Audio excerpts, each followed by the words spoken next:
Hello everyone, warm greetings from sharEvery Global Foundation.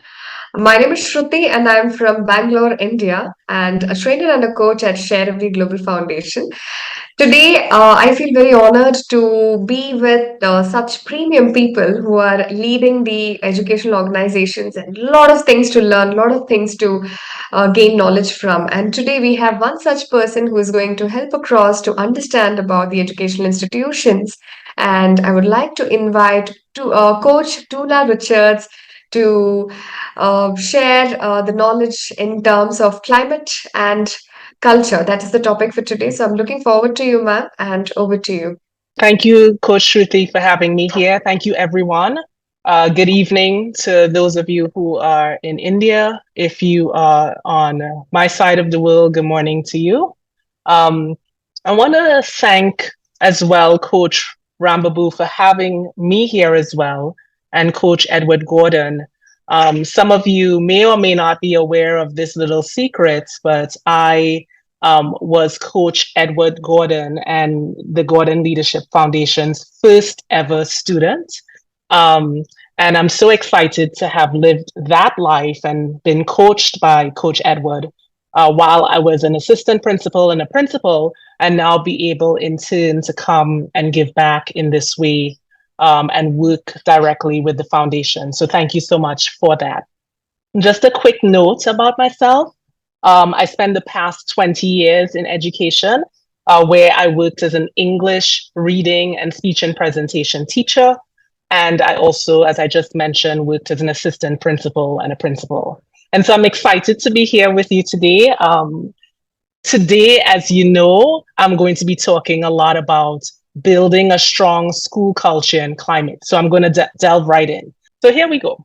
The secret ingredient in life is always love. And as someone who loves love, I 100% agree with that. However, when it comes to running a school, the secret ingredient in running a school is always culture and trying your very best to build a strong school culture. I want to do a little bit of inquiry learning with you. And what that looks like is there are two pictures on your screen. Look at the two pictures for company A and company B. And then please just jot down, what do you notice, aka what do you see? What do you see in the picture? Jot it down. Or what do you wonder? So what questions do you have?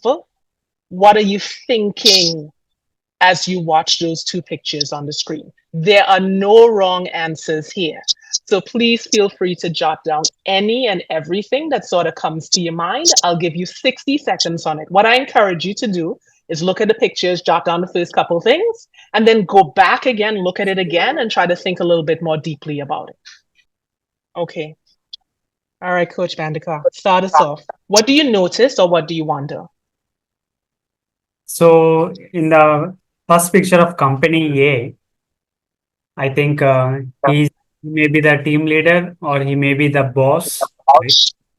He's shouting on one of his peers, means one of his co-employees. If we observe the second picture, that is company B, so there is an group activity is going on, right? So all the three people are arranging the puzzles and trying to make them a correct picture. Mm. Thank you, Coach, for that. Would anybody else like to jump in? Good evening, Good evening. Rashmi here. I think in company I can say that maybe in any company the client is shouting on a manager, maybe not satisfactory work. They are like expected. Company B, they are a teamwork. So they are working in a team with a good collaboration to making in a same view. Good. Thank you, Thank Coach you. Rashmi. Coach Edward, you were going to say something as well? Yeah, I'm just going to refer back to company B. So, in Mhm. some cultures and some organizations, it might not give support to elevate women and females in organizations. And I Mm, see that in this picture to me that they are supporting and elevating. It's like some equality, equity in reference to everyone can grow in this organization as well. Thank you, Coach Edward. Coach, actually, on in the first company A, I can see a boss shouting at one of his subordinate and creating a mess. Very stressful situation is there, Mm, and the subordinate seems to be very stressed and like tensed. And on the yeah. other hand, company B, we can see uh, the staff, maybe the boss and everyone is working together. There is a Mhm. win-win situation. There is a teamwork, esprit de corps, we can say, as well as there is like proper coordination can be seen, dedication, commitment, helping each other. Thank you, Coach Sandra. You're tapping into some really good things. Coach Bharti, you had your hand up. You can go ahead. Yeah, okay. So first of all, good evening to all of you. I want to say about the company A. In the company A, in the first picture, there is a boss and he is shouting on his employee because I think he is not agree and he is angry on his employee because there is no corporation. And if they are doing a work in a corporation and if they are doing work with each other and if they just want to understand, then there will be no shouting and fighting.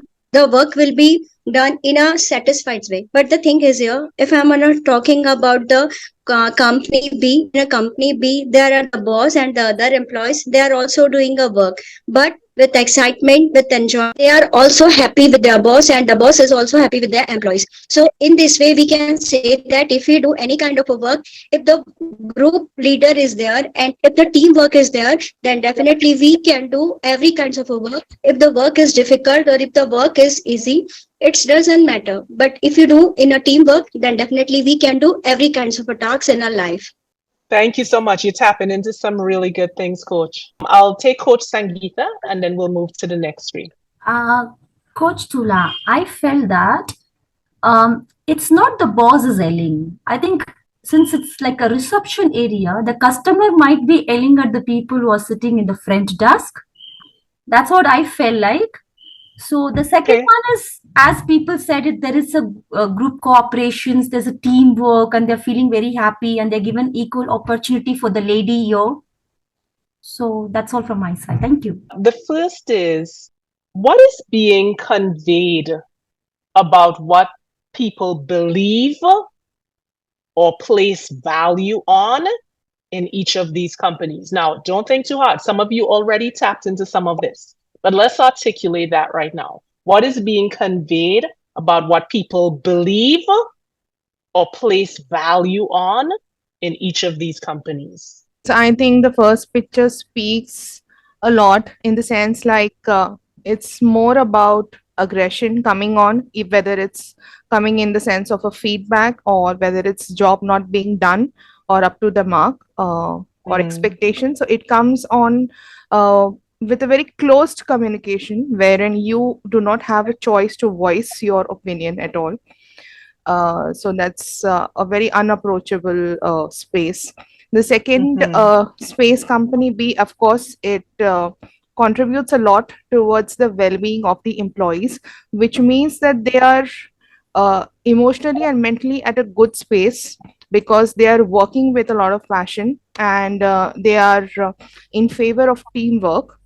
And also like Coach Edward mentioned, they're supporting women, so it which means that they believe in giving women also equal chances. So yeah, I mean that's one place I guess where everyone would like to be because it speaks about empathy, it speaks about a more approachable way to talk and communicate and embed your thoughts together. Awesome. Thank you so much, Coach. What do you imagine? Question two.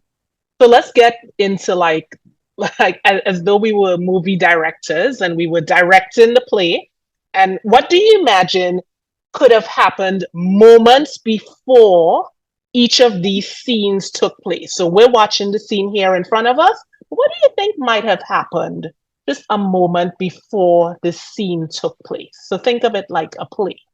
I would feel that the first place, the person who is yelling, maybe on the other side, those who are sitting, he must have not completed his given task on time, Mm, or on the mm, other side, he must have completed the work, but in a wrong way, or bringing loss to mm. the company. It may be the Yeah, chance. That's why boss is yeah. angry. I want to ask the final question, which is imagine you were working for each company. How might your work environment feel? How might it feel to work in company A versus company B? I just want to tell you, by just seeing the picture, we cannot judge. Might be company A. I might say that during that time, he might hell or all those things might happen, but we don't know how the environment of that company. By just seeing company B, I feel that you will be in your comfort zone where you don't want to Mm, present yourself in a healthy way. I might be very comfortable there. My environment mhm, is that time, that moment I'm talking, it might be very good, but we don't know what is the situation in the past or what happens there. So that's how I feel. We're just yelling in any company. It happens when you don't do what is expected.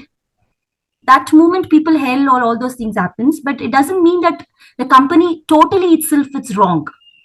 mhm. Yeah, and I agree with that quote, Sangeeta.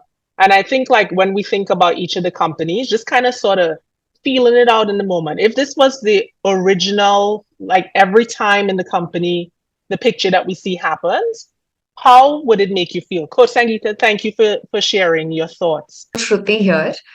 Like how Coach Sangeeta ma'am mentioned, just by looking at the picture, we are only trying to assume or bring in assumptions that this might be the probable case that might have taken place. Now, if I consider company A, maybe one person can be of that sort, doesn't mean that the entire company or an organization as a whole are going to create or make the environment so bad that it becomes very difficult to work.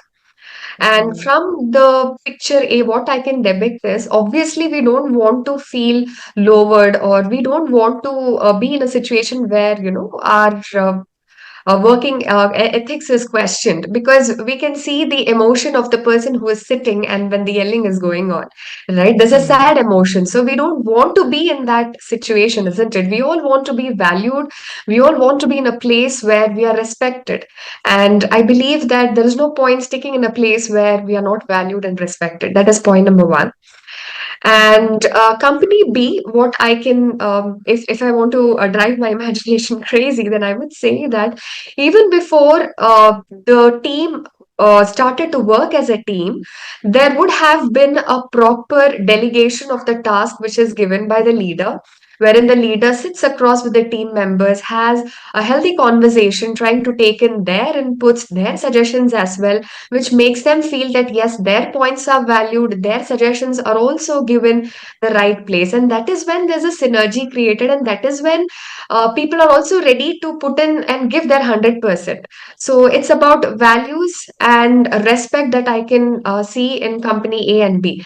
Had it been the case, what happened in company A would have taken place, then I don't think there would have been a proper teamwork happening in company B. So it totally depends upon what situation might have taken place. So that is what value and respect in any organization. Mutual respect is very important for anybody to work in any sector for that matter, is what I want to convey. Thank you. awesome. Thank you, Coach, for pulling that together so nicely for us. I want to take us here. So this brings us to our core topic of discussion today, school culture versus school climate. So school culture is the set of norms, values, beliefs, rituals, and ceremonies that make up the personality of a school. So school culture then is sort of who we are as a school. It's how we roll. So for example, how are students greeted at the door by teachers every day? Do we have a culture at our school where we place value on things like respect? So you always hear people saying good morning or good evening as we speak to each other. Are we a school that believes in hard work being the key to advancement, and students and staff together are expected to work really hard? Do we have, in terms of rituals at our school, one of the rituals that we had at my school was something called a prop circle. And so we would do that every Friday afternoon, and this is how we would close off the week. And all staff would stand in a circle and we would prop each other, aka that means recognize each other for living our school's core values. Do we have some sort of ceremony where we strategically and quarterly recognize student achievement through an honor roll ceremony? Those kinds of actions together make up the school culture. Do we have, for example, when we come into our school, every student gets a home visit? That's part of sort of the norm, right? And they get that home visit at the beginning of the school year before they enter our school. So that way they are connected to an adult and they get to know about the school. Those collective components contribute to creating a school's culture. So it's who we are as a school or how we roll, as we say in slang. When it comes to school climate, on the other hand, we're talking here about the social atmosphere of the learning environment. So school climate, a healthy school climate, fosters a safe, positive, healthy, and inclusive whole school learning environment. We like to think of school climate as the vibe, aka how does the school feel in general? And I hear the points about, well, some of these pictures might be a snippet and moments in time, and it may not reflect the whole company. And many times that could be the case. But if in general, this is how people interact with each other in company A versus company B, then those two environments could begin over time to feel really different. And that's what we're talking about when we talk about school climate. I want you to take a moment and sort of think about what are some of your own, for those of you, of course, who are in schools, what are some of your own norms or values or beliefs or rituals or ceremonies that you've had at the school? What are some things that on repeat you'll sort of do at the school? And whenever you come into your school, you know you are at, in my case, People's Prep. You know you're there because at People's Prep, you will always see kids being greeted in this way or staff recognizing each other in that way. So, what is happening at your own schools that form part of the school culture? This is sort of your moment to share. So, who has an example of something that happens at their school in general? So every week we have this, no, what you say, it's ritual. Say like we conduct many competitions for the children. It might be GK or quiz. Nowadays we are having MUN and all those things. And in the assembly, during the assembly time, where we recognize these children by giving a small certificate, so that we encourage them. Next time you have to do. We also tell them participation is very important, not winning. So we give them a Yes. participation certificate for all the children who participates there. I hear you speaking to some of the ceremonies at your school, but I also hear you speaking to what your school values, right? That is really important. It's not always about winning, but it's important to just try. Good, good. Thank you for that. Coach Sandra? Sangeeta ma'am, same culture here in my college, giving a participation certificate to everybody, as well as encouraging them for healthy competition. Certain times, mistakes occur. Those who work or those who hard work also, even they may commit some mistake. We are humans after all. So one such mistake happened, like I just want to give one example. Suddenly, I was being appointed to take a demo lecture for a new coming teacher. And that was for the first time I was going to take a demo.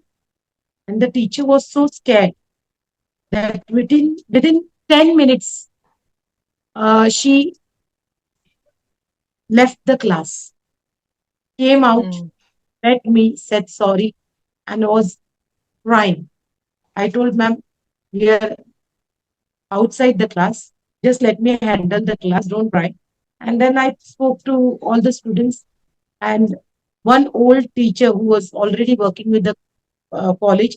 I just sent her in the class and I told her, why you are scared? She told, I'm the new ma'am. I have knowledge, but I'm scared. First time I'm coming to teach. I said, don't worry. See your results, see your report, what I had written. I had given her excellent for everything. I know she had not performed, but still I could see her potential. She told me something I heard about. I told, don't worry about that. Be confident. After 10 minutes, we reported in the same class. She gave the demo lecture because I told her, I am like your sister. Don't think somebody else is sitting with you. And finally, she gave her demo. And that time she gave very gracefully. And even today, she is working with our junior college. Now I am at degree college. But whenever she meets, she greets me like sister itself. So there, one thing I got to learn from my previous heads, she needed that job to get money also. She was the only person who is going to earn. That's what she told me. But today, she's performing so well, so excellent, taking care of students. If that day, particular report went negative, because in one particular point, we cannot judge not even students, not even teachers. They may be best. But that moment of time, she was so scared that she could not give her best in that starting 10 minutes. So our college culture is that if there are some teachers, if there are some students who are committing mistakes, try to find out the background, try to deal it and give them second or third chance. Maybe they may improve. So that's our culture that we follow in my college especially. Thank you and over to you. Cassandra, thank you so much. That's so powerful because what I hear you speaking to is how do we treat mistakes when they happen in our organizations, in our schools. And seeing a mistake as an opportunity to grow, as a learning opportunity to grow. Had you treated her mistake differently, had you done a little bit more of company A and yelled at her, she would be too scared to even try again. She might have actually given up, right? And said, this job is not for me, and just left. And so I think it's really important how we treat others when mistakes occur and treat our students when they make a mistake in class or they give a wrong answer and allowing them to see that mistakes are learning opportunities. Thank you, Coach Sandra, for that. Coach Tula, I just want to add one more is in our Sure. school culture, always we only see the student part, not for the teachers. But we believe as a school that whenever teacher do any kind of activities apart from the education, they go out, participate in yoga competition, or if they have participated in badminton, if they get any kind of certificate, the school will honor the teacher in front of the students so that Good. the climate, of Yes. course, it will be good. When my teacher is participating outside and she or he is getting a certificate, of course, even I should do it. That kind of encouragement is done in the school. That's so good. You know, one of the things I often reference is this episode I saw of the Oprah Winfrey Show. And she said, there are two questions that all humans always want answered. The first is, do you see me? And the second is, how am I doing? Do you see me? And how am I doing? Every student, every teacher, every human wants to know that. And it could look two ways, right? I see you, Coach Sangeeta, you're doing great. I see you participating, you're sharing your answers, you're sharing your ideas, you're going brave even when you're not sure, right? Do you see me and how am I doing? And sometimes it might be, hey, teacher in my school, I see you. Here are some areas that you're strong in, but here are some areas that I want you to work on improving. So please know that we could give both kinds of feedback, but it's really important that we're recognizing those two human questions that need to be answered. Let's see if we could tie it together in your own words. What's the difference between a school's culture and a school's climate? Try to jot it down in your notebook. You can write it in the peer deck, wherever you want to capture your thoughts, you can put it there. Take 30 seconds on that. In my opinion, I felt healthy culture creates an healthy environment. Healthy climate gives respect and collaboration. Thank you, Coach. So you're tapping into a little bit of how it feels, right? Which is school culture. How does it feel in this space? So you tapped into this. You spoke about school culture being a lot of like rules and regulations, and that is a part of it. Like it does guide what we do in the school. And so and I would like you all to just sort of stretch your thinking and think of it in addition to rules and regulations. It's sort of like the norms, the beliefs, um, the ceremonies that we have. I know Coach Edward, you were going to jump in as well. Go ahead and just close us off, Coach. Yeah, I appreciate this conversation, and for even for me, I'm learning and growing today as well. And I was just thinking about the school's culture as being the behaviors that are happening within the organization, and the school's climate is really around consistency. When these behaviors are consistent, okay, it can result in whether it being a positive climate or a negative climate based on how these behaviors are being done day after day. So that's what I gather from this. Yeah, thank you for that. So we, boom, have knocked out of this objective to be able to define school culture and climate, right? Here's our why. We want to do it because it has a positive impact on students.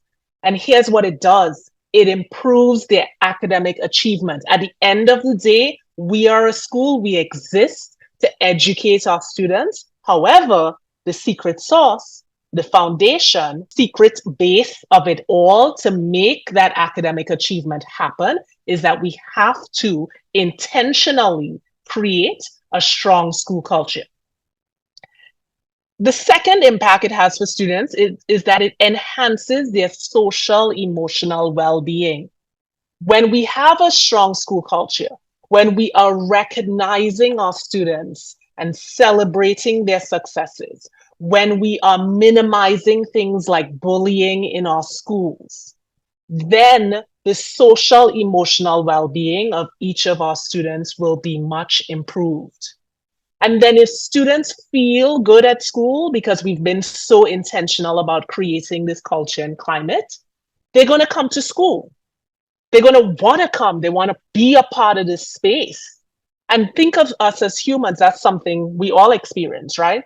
Our homes, our community organizations that we go to. We want to, our churches, we want to be part of the space depending on how it feels, depending on how people interact with each other. What are they valuing?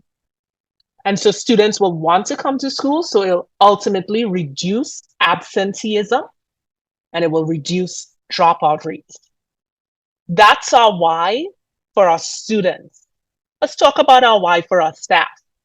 We want to build a strong school culture and climate because it increases for adults job satisfaction and retention.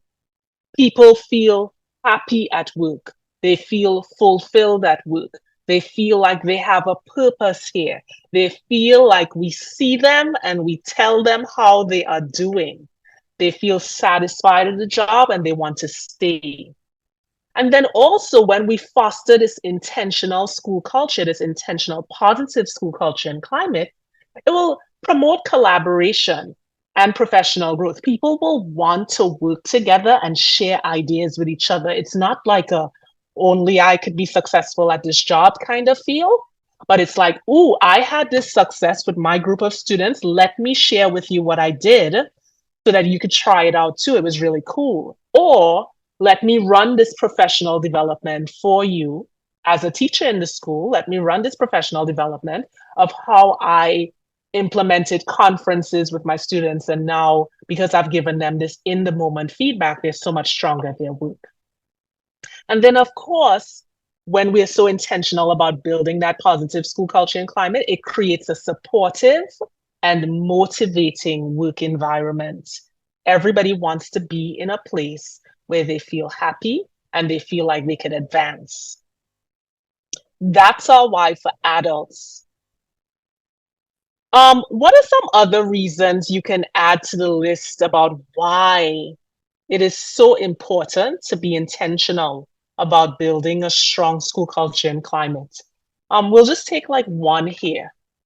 What's another reason we could add to the list? So here's our final piece to identify the strategies to do it. The first thing is that you want to always have a shared vision and mission at your school. You've worked with Coach Edward before. He's told you that the vision is the big idea, aka where you see your students and staff when they leave your school building. And the mission is how to, aka what are you going to do to achieve the vision? So in a school, to build a strong school culture, you must identify your shared vision and mission, define the school's purpose. In our case, we were a college preparatory school. Our goal was to get students to and through college. And we want to involve all our stakeholders, our teachers, our admin, our community members as we set this vision and mission. And I think it was Coach Sandra who said it earlier, I believe, where she said, you have to model what you want your students to live. So ensuring the vision and mission are lived daily inside of our school. And then number 2 is to celebrate success at the school. We talked about this when Coach Sangeeta brought it up as well, but regularly acknowledge and celebrate student and teacher achievements and create rituals that do exactly that. And then finally, inclusive practices. All students must feel like they belong at the school. It doesn't, their social status doesn't matter. Their home conditions do not matter. Whether they are advanced or whether they are struggling does not matter. We have to foster a sense of belonging for all students, regardless of their background. Here are just a few quick pictures of how we did that at my former school. This was called The Swag, and it was a weekly newsletter that we would put out. And I would call myself sort of like the people's prep photographer, right? I would go around snapping pictures of just mini moments in the school that I wanted to then put in the newsletter to recognize and celebrate where I saw kids either living our core values or just supporting each other in a way, showing empathy, which was part of our core value, right? And so think of ways that you can begin to do this at your school where you're celebrating those successes. And then here's how you enhance school climate. You have to intentionally foster positive relationships. Open communication. Coach Sandra, you referenced students being able to come to you and sort of talk about anything. Students should be able to do it, teachers as well, and parents. And then implementing a peer mentoring or buddy system can support here as well. So that way, especially new students to the school feel like they have guidance. They don't feel lost.